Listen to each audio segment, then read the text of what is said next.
Hello दोस्तों, स्वागत है आपका अपने यूट्यूब चैनल यूनिक प्लस पर। मित्रों, उम्मीद करता हूं कि आप सब लोग बेहतर होंगे, स्वस्थ होंगे, मस्त होंगे। मैं भी ठीक हूं।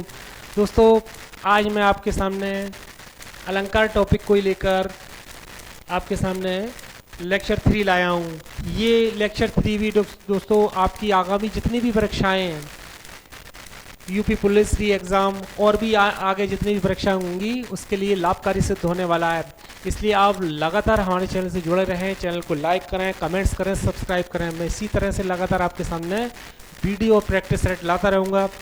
दोस्तों, आप अपनी तैयारी को लगातार मजबूती प्रदान करें। परीक्षा की घड़ी काफ़ी नज़दीक है और अब लगातार आप मेहनत करते रहिए। बिना मेहनत के यहाँ कुछ नहीं मिलता है। जब तक आप लगातार अपने 100% नहीं देंगे, तब तक आपको कामयाबी नहीं मिलेगी। इसलिए आप लगातार कोशिश करते रहिए और ख़ुद को सफल बनाएं। दोस्तों, कहते हैं जैसे कि कुछ करना है, क्या कहा जाता है, जैसे कुछ करना है तो डट कर चल, करना है, कुछ करना है तो डट कर चल, थोड़ा दुनिया से हटकर चल, थोड़ा दुनिया से हटकर चल। लीक पर तो सभी चल लेते हैं, लीक पर तो सभी चल लेते हैं, कभी इतिहास को पलट कर चल, कभी इतिहास को पलट कर चल। इसलिए आप कुछ नया सोचो, कुछ अलग हटकर सोचो, ख़ुद को कामयाब बनाने के लिए। दोस्तों, अपने इरादों को हमेशा मजबूत रखें और बुलंदी के शिखर पे आप खुद ब खुद पहुँचेंगे। कहते हैं दोस्तों, जैसे कि बुलंद हो हौसला तो मुट्ठी में हर मुकाम है, बुलंद हो हौसला तो मुट्ठी में हर मुकाम है, मुश्किलें और मुसीबत तो ज़िंदगी में आम है, मुश्किलें और मुसीबत तो ज़िंदगी में आम है। जिंदा हो तो ताकत रखो बाजुओं में, जिंदा हो तो ताकत रखो बाजुओं में, लहरों के खिलाफ तैरने की, लहरों के खिलाफ तैरने की, क्योंकि लहरों के साथ बहना तो लाशों का काम है। इसलिए आप लगातार मेहनत करें, ख़ुद को मेहनत के प्रति अग्रसर रखें और यही आपकी कामयाबी का मूल मंत्र है। आप लगातार मेहनत करोगे तो एक दिन आपको सफलता ज़रूर मिलेगी। तो दोस्तों, आज हम आपके अपने टॉपिक पर बात करते हैं अलंकार के लेक्चर 3 पर। दोस्तों, जैसे कि मैंने बताया था कि अलंकार क्या होता है, तो सबसे पहले हमने कई बार ये बात बता चुके हैं कि अलंकार होता क्या है। ठीक है, अब जैसे कि अलंकार का शाब्दिक अर्थ होता है आभूषण। इसका शाब्दिक अर्थ क्या है? आभूषण होता है इसका शाब्दिक अर्थ। ठीक है, जिस प्रकार से स्त्री की शोभा आभूषण से है, जिस प्रकार स्त्री की शोभा आभूषण को से है, उसी प्रकार काव्य की शोभा अलंकार से है। ठीक है, अब दोबारा से एक बार फिर मैं आपकी अपनी बात को दोहराता हूँ कि अलंकार का शाब्दिक अर्थ होता है आभूषण। क्या होता है? आभूषण होता है। ठीक है, जिस प्रकार से एक स्त्री की शोभा उसके आभूषणों से होती है, इसी प्रकार से अलंकार की शोभा काव्य, उसी प्रकार से काव्य की शोभा अगर देखते हैं तो अलंकार से होती है दोस्तों। ठीक है, और मैंने आपको इसके बाद में मैंने ये बताया कि अलंकार के कितने भेद होते हैं। तो अलंकार के 3 भेद होते हैं दोस्तों। कितने भेद होते हैं? कि 3 भेद होते हैं, शब्द अलंकार, अर्थालंकार और उभय अलंकार। शब्द अलंकार के अंतर्गत कौन कौन से अलंकार आते हैं और अर्थालंकार के अंतर्गत कौन से अलंकार आते हैं। ठीक है, उभय अलंकार के अंतर्गत। ठीक है, तो ये मैंने आपको दोस्तों बताया था कि शब्द अलंकार के अनुसार अनुप्रास अलंकार, यमक अलंकार, श्लेष, पुनरुक्ति, विप्सा और वक्रोक्ति, इस तरह से अलंकार आते हैं। अर्थालंकार के अनुसार उपमा, रूपक, उत्प्रेक्षा, मानवीकरण, विरोधाभास, संदेह, अतिशयोक्ति, उपमेय, उपमा और भ्रांतिमान अलंकार आते हैं।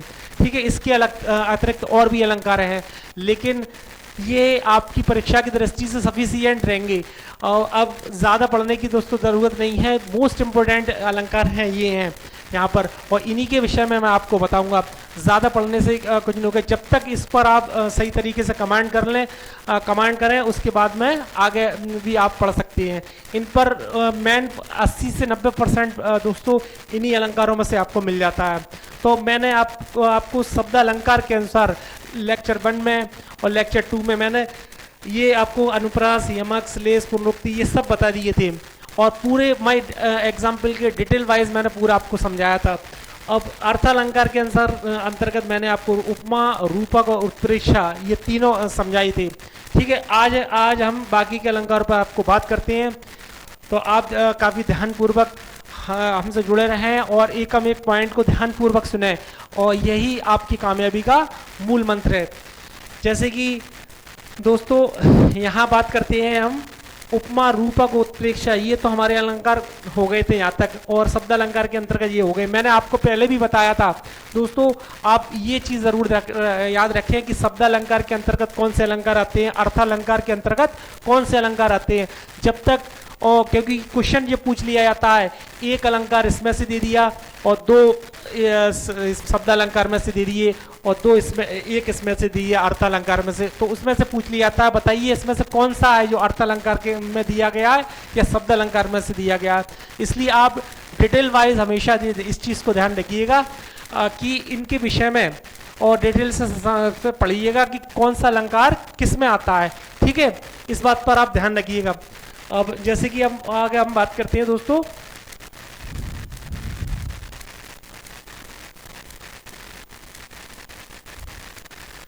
यहाँ तक हमने आपको बता दिया था मानवीकरण अलंकार, विरोधाभास, संदेह, अतिशयोक्ति, उपमेय, उपमा और भ्रांतिमान। यहाँ पर हम आगे बात करते हैं। जैसे कि दोस्तों इस अलंकार के अंतर्गत मैंने शब्द अलंकार के अंतर्गत ये आपको सब बताई थी, इसमें थोड़े से और समझें आप। शब्द अलंकार के अंतर्गत थोड़ा सा ये आप अंत्यानुप्रास और श्रुत्यानुप्रास यानी इस के विषय में और थोड़ा सा आप समझें कि ये कैसे पता लगता है। तो अंत्यानुप्रास जो होता है इसमें तुक मिलती है, इसमें क्या मिलती है, तुक मिल रही है एकदम। ठीक है, जैसे कि मान के चलो ये देखें उदाहरण, मछली जल की रानी है, जीवन उसका पानी है। तो यहाँ देखें आप,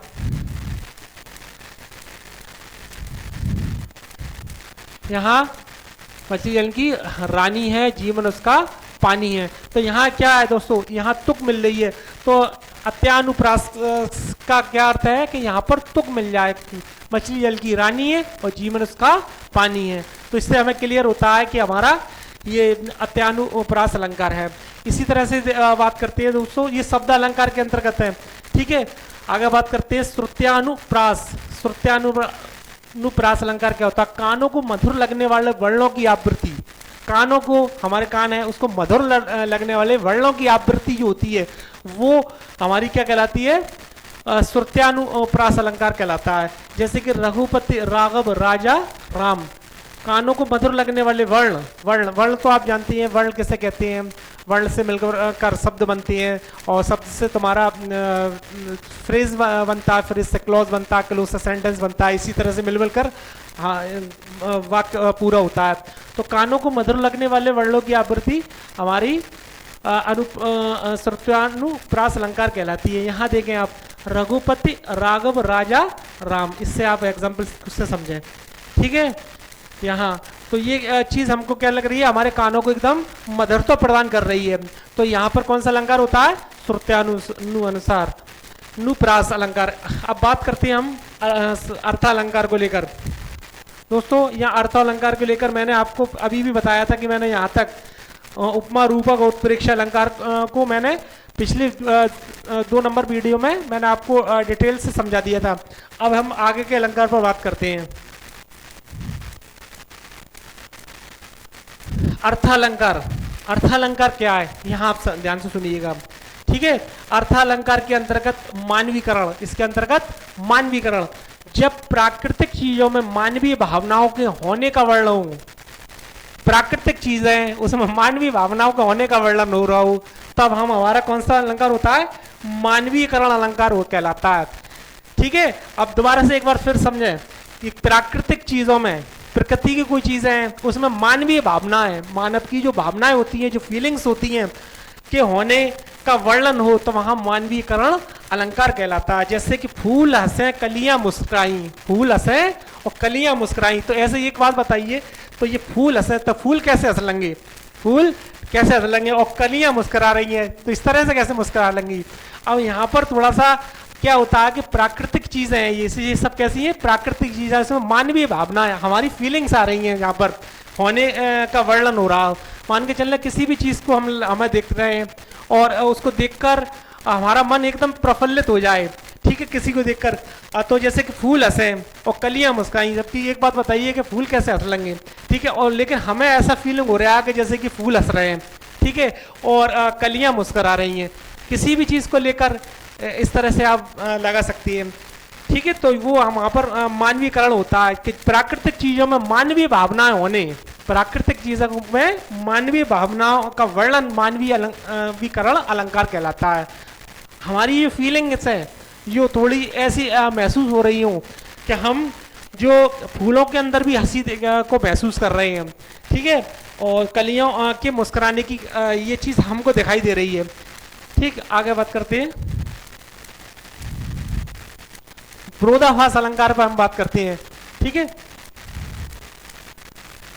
अर्थालंकार, इसके बाद में आता है विरोधाभास अलंकार। यहां देखें, मानवीकरण और विरोधाभास। विरोधाभास अलंकार, ठीक है, जहां वास्तविक विरोध ना होकर विरोध का आभास हो, वास्तविक कोई विरोध ना हो लेकिन विरोध का आभास हो रहा हो। यहाँ पर या ध्यान से समझिएगा, जहां वास्तविक विरोध ना हो बल्कि विरोध का आभास मात्र हो, वहां विरोधाभास अलंकार होता है। ठीक है, इसको हमारा क्या हो रहा है कि वास्तविक विरोध ना हो, किसी चीज का विरोध ना हो रहा हो लेकिन हमको ऐसा आभास हो रहा हो, तो वहां पर हमारा विरोधाभास अलंकार होता है। ठीक है, जैसे कि यहाँ आप ध्यान से सुनना, या अनुरागी चित्त की गति समझे ना ही कोई, या अनुरागी चित्त की गति समझे ना कोई, और ज्यों ज्यों बूढ़े श्याम रंग त्यों त्यों उज्जवल होए। तो यहाँ हम वास्तविक विरोध ना होकर, यानी किसी चीज का वास्तविक विरोध नहीं हो रहा है लेकिन हमें इस चीज का आभास हो रहा है। ठीक है, तो इस एग्जाम्पल से आप समझ सकते हैं कि ये कौन सा अलंकार है, विरोधाभास अलंकार है। ठीक है, अब आगे बात करते हैं संदेह अलंकार को लेकर।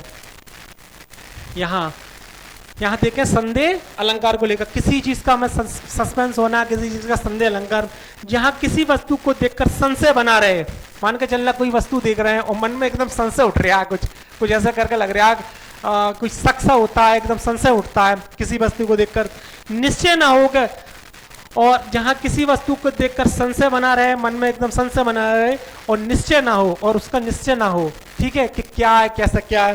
ठीक है, वहां संदेह अलंकार होता है। जैसे यह मुख है या चंद्र है, पता ही नहीं लग पा रहा, किसी चीज को हम देख रहे हैं और उसको देखकर मन में एकदम संशय उठ रहा है, पता नहीं ये मुख है कि चंद्र है, तो ये हमारा क्या कहलाता है, संदेह अलंकार कहलाता है। सस्पेंस होना किसी चीज को देखकर, ठीक है, और उसका हमें निश्चय ना होना, वो हमारा कौन सा अलंकार कहलाता है, संदेह अलंकार। एक और एग्जाम्पल समझते हैं, एक एग्जाम्पल से ये देखें, यह मुख है या चंद्र है, और यहाँ देखें, नारी बीच सारी है, नारी बीच सारी है, कि नारी बीच सारी, सारी बीच, सॉरी, सारी बीच नारी है, सारी बीच नारी है, कि नारी बीच सारी है, सारी बीच नारी है, कि नारी बीच सारी है, कि सारी ही की नारी है, कि नारी ही की सारी है।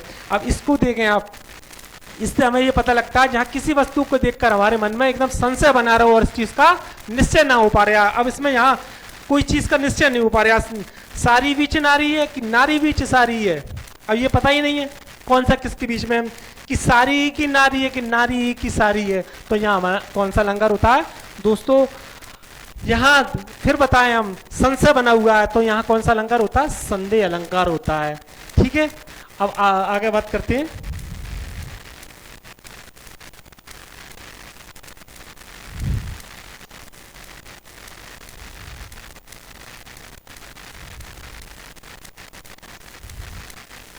अतिशयोक्ति अलंकार, अतिशयोक्ति अलंकार पर बात करते हैं।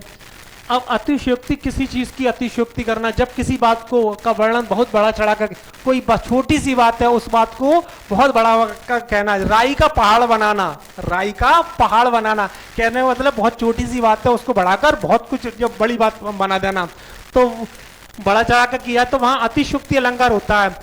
ठीक है, अब जैसे कि यहाँ देखें, आगे नदी पड़ी अपार, एक एग्जांपल से समझना है, आगे नदी पड़ी अपार, कैसे आगे नदी पड़ी अपार, घोड़ा कैसे उतरे पार, घोड़ा कैसे उतरे पार।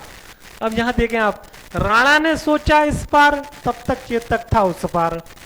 अब यहाँ बात ये हो रही है कि आगे नदी पड़ी अपार, आगे नदी पड़ी है बहुत अपार, और घोड़ा कैसे उतरे पार, घोड़ा कैसे उतरे पार, राणा ने सोचा इस पार, राणा इस पार सोचना है जब तक चेतक पहुंच गया उस पार।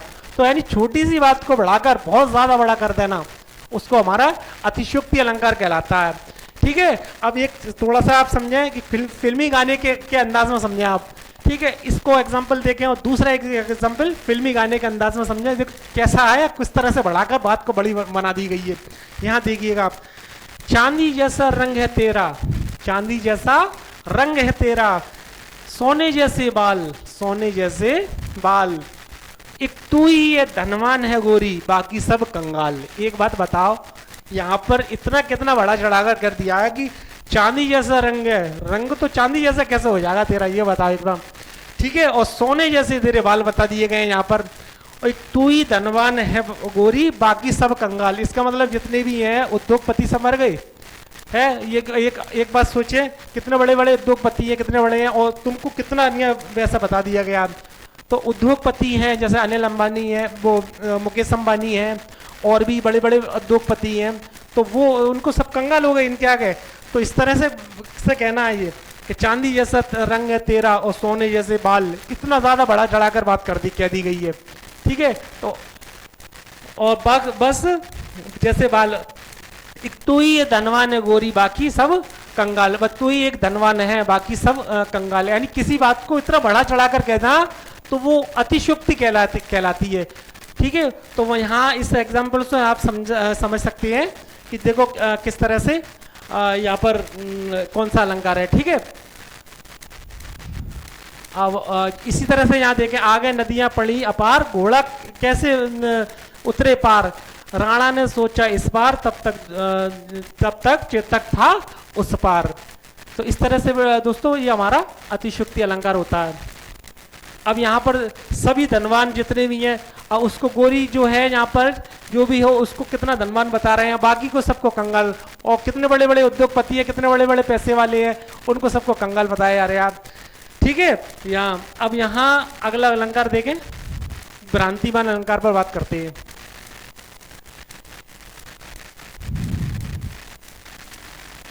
जब भ्रमवश किसी एक चीज को देखकर, जब भ्रमवश किसी एक चीज को देखकर उसके समान किसी अन्य वस्तु का भ्रम हो, तब भ्रांतिमान अलंकार कहलाता है। कौन सा अलंकार कहलाता है? भ्रांतिमान। जब भ्रमवश यानी मन में एकदम भ्रम हो रहा हो, किसी चीज को लेकर सस्पेंस हो रहा हो, संदेह हो रहा हो, भ्रमवश किसी एक चीज को देखकर, एक चीज को देख रहे हैं और उसके समान, उसी के समान किसी अन्य वस्तु का भ्रम हो, उसी के समान किसी दूसरी वस्तु का भ्रम हो, तब वहां पर कौन सा अलंकार कहलाता है? भ्रांतिमान अलंकार कहलाता है। इसका एग्जाम्पल समझे,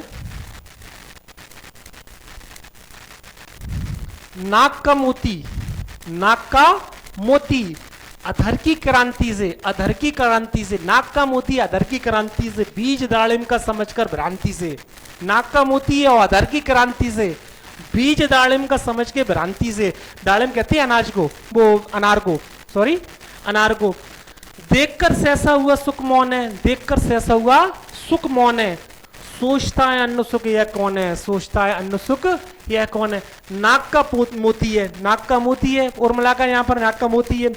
अधर की क्रांति, उसकी होठों की जो आभा उस पर पड़ रही है, तो ठीक है, उससे वह लाल दिख रहा है एकदम। कैसे? बीज दाड़िम का समझकर, तो वो कैसे दिख रहा है? उसकी आभा से, यानी होठ के से उसकी आभा से उसका जो नाक में मोती है वो एकदम लाल दिखाई दे रहा है, यानी बीज दाड़िम जैसा दिख रहा है, यानी अनार की तरह दिख रहा है लाल। तो उसके को देखकर एकदम भ्रम पैदा हो जाता है कि ये क्या क्या है। देखकर सहसा हुआ सुख मौन है, सहसा हुआ जो सुख मौन है, यानी तोता एकदम सोच रहा है, मैं पड़ गया है कि है क्या है, तो वो सोच रहा है कि दूसरा कोई तोता बैठा हुआ वहां पर। सोच देखकर सहसा हुआ सुख मौन, सोचता है अन्न सुख यह कौन है, सोचता है अन्न सुख यह कौन है। तो उसके मन में एकदम क्या होता है? भ्रम पैदा हो जाता है। तो यहाँ पर क्या होता है? भ्रांतिमान अलंकार कहलाता है। इसलिए किसी भी चीज को आप एग्जाम्पल से समझें और सही तरीके से समझें, और उसको और थोड़ा इंटरेस्टिंग वे में आपको पढ़ें, जैसे कि आपको उसको पढ़ने में काफ़ी इंटरेस्ट आए। ठीक है, तो दोस्तों ये मैंने आपको शब्द अलंकार और अर्थालंकार के विषय में पूरे डिटेल से जो आने को है, और अक्सर जो 80-90% पूछे जाते हैं, वो सब मैंने अलंकार आपको समझा दिए। और मैं उम्मीद करता हूँ कि ये मैंने आपको जितने भी 3 लेक्चर बताए हैं, ये तीनों लेक्चर आपको पसंद आए होंगे, और ये भी मैं आपको पसंद आएगा। इसी तरह से मैं लगातार आपके सामने वीडियो प्रैक्टिस सेट लाता रहूँगा। आप हमारे चैनल से जुड़े रहें, चैनल को लाइक करें, कमेंट्स करें, सब्सक्राइब करें, ठीक है। और इसी तरह मैं से इसी अलंकार टॉपिक को लेकर मैं आपके सामने प्रैक्टिस सेट 1 लाऊंगा। आप पहले प्रैक्टिस सेट सॉल्व करने से पहले ये तीनों जो मैंने आपको ये वीडियो जो बताई थी उस पर आप गहन अध्ययन कीजिएगा। उसके बाद में आप प्रैक्टिस सेट का आनंद लीजिएगा और प्रैक्टिस सेट सही तरीके से समझ में आएगा आपके। तो मिलता हूँ मैं आपको नेक्स्ट वीडियो में, जब तक के लिए जय हिंद, जय भारत।